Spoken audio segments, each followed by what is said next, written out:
Prince Harry's statement, in which he claimed the media had crossed a line when covering his relationship with Meghan Markle, was described as a hot tongue of flame by royal correspondent Jonny Dymond.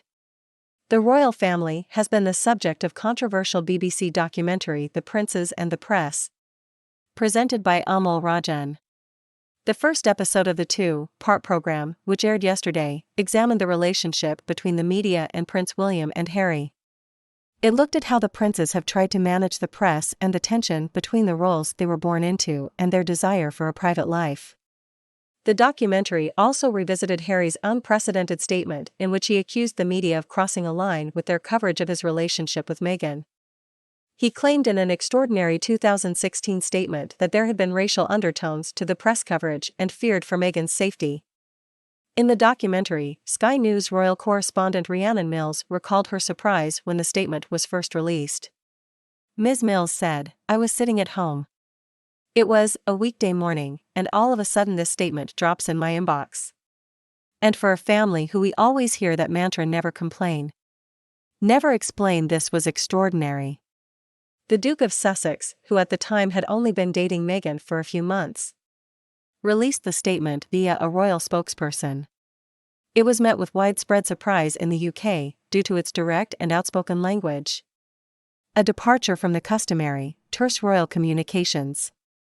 BBC royal correspondent Mr. Dymond said, "It was a hot tongue of flame.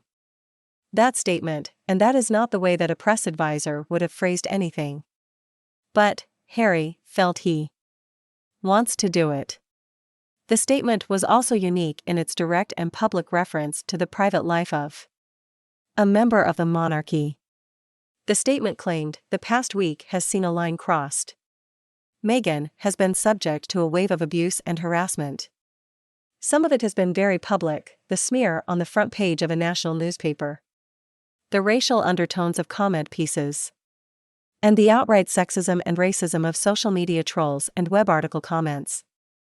The palace statement also mentioned nightmarish nightly legal battles to keep defamatory statements out of newspapers, and Meghan's mother Doria Ragland having to struggle past photographers to get to her front door.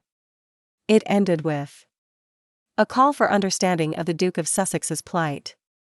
It read, "He has asked for this statement to be issued in the hopes that those in the press who have been driving this story can pause and reflect before any further damage is done. He knows that it is unusual to issue a statement like this, but hopes that fair-minded people will understand why he has felt it necessary to speak publicly." In 2020, the Sussexes quit the royal family, and a year later the couple were deeply critical of the British media in an infamous tell-all CBS interview with Oprah Winfrey. The rest of the firm have been in tension with the BBC since the release of The Princes and the Press.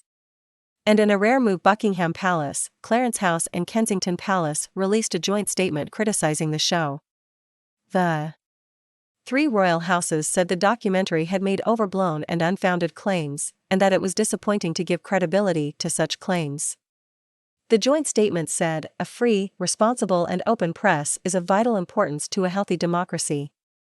However, too often it is overblown and unfounded claims from unnamed sources that are presented as facts, and it is disappointing when anyone, including the BBC, gives them credibility."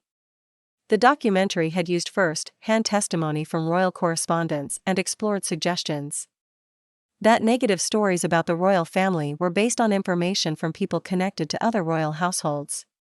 In response, the BBC said the program was about how royal journalism is done and features a range of journalists and the newspaper industry.